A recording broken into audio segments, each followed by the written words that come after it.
Hello, this is the Tradesight U.S. Stocks and Futures Market Preview for Tuesday, the 16th of August, 2016.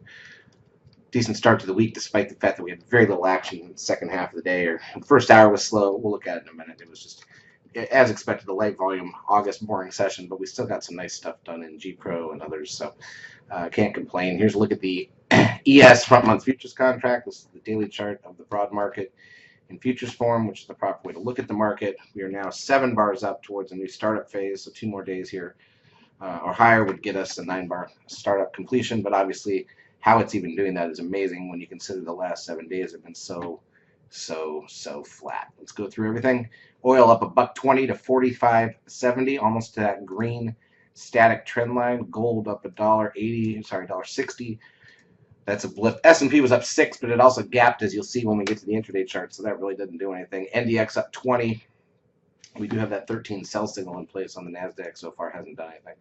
SOX up 10. New highs on the SOX. Biotech's up 28. So you've got this breakout here from about 2 weeks ago. Made a small move, pulled back to retest that W, the top of the W formation there, and now you're curling up. That looks very bullish. It's a good bullish indicator. What's not great is the VIX remains at 11.81, super low. It means low volatility, low volume, and unfortunately usually means at the top in the market. Here it is. I talked about this on the weekend, last week. The 1.5 number came off the 10-day moving average of the trend from what was 11 days ago, and we just got 2 super low readings on Friday and today at 0.65. So look at that 10-day moving average dropping now to 0.92. Remember, back in July, we got a under 0.85 reading. That is usually a sign of a top in the market. If you line that up with the market again here, you can see that's where we stalled out. Now, we have been just drifting higher, not really moving higher since then. But to get another dip on the trend there, I don't know, there's only so many times. This signal is usually pretty good in picking the tops, or the points at least where the market gets a little pullback. Not that it's a long-term top. So if we get one again here, the next day or two. Now let me take a look. 1, 2, 3, 4, 5, 6, 7, 8, 9, 10. So yeah, we'd have to have a couple more low numbers like we just got to really bring that moving average down. NASDAQ volume barely got to 1.4 billion shares, just as light as Thursday and Friday essentially. Advancers beat decliners on the NASDAQ by 1139. Advancers beat decliners on the New York by 930. Google managed to lose a point. Remember, there's a 13 sell signal in place on Google as well. Apple up $1.30. It's a new 3-month highs for Apple. Amazon down 4, but that looks like a blip on that chart. Netflix down just over $1. All right, so look at the intraday action here. This is 5-minute candles on the ES front month contract.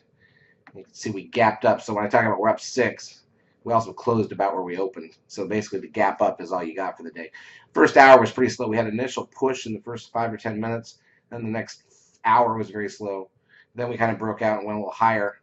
But within 30 minutes, stalled. And that gave us basically, from that point on, about a 3-4 point range on the ES for the next 4 hours. Came back down to the opening level for the close. Here's the NQs, the NASDAQ side. Look at the perfect use of that risk line. So we got a 13 sell signal about an hour and a half in. You get a risk line off of that. You never touched, never breached it, used it almost exactly. It's exactly what those are supposed to do. Told you where the top was going to be. And then came back, and this one closed a little bit better than where it opened. All right. So what do we have to look forward to tomorrow on Tuesday? It is a summer Tuesday. You know, you'd like to say volume would be better than today, but last week, Tuesday, wasn't much of an improvement. We have the most data of the week next week. We've got the CPI, which is a big number, and housing starts and building permits an hour before the bell. We've got capacity utilization and industrial production 15 minutes before the bell. And then still to come this week, the release of the Fed minutes. We've got Philly Fed leading indicators. We've got no data Friday, and remember, this is options expiration week, so we'll look for that options unraveling move, such as it might be on a Wednesday in August, but we'll look for a Wednesday, maybe Thursday, just in case. Again, if there's no volume, there's no options unravel.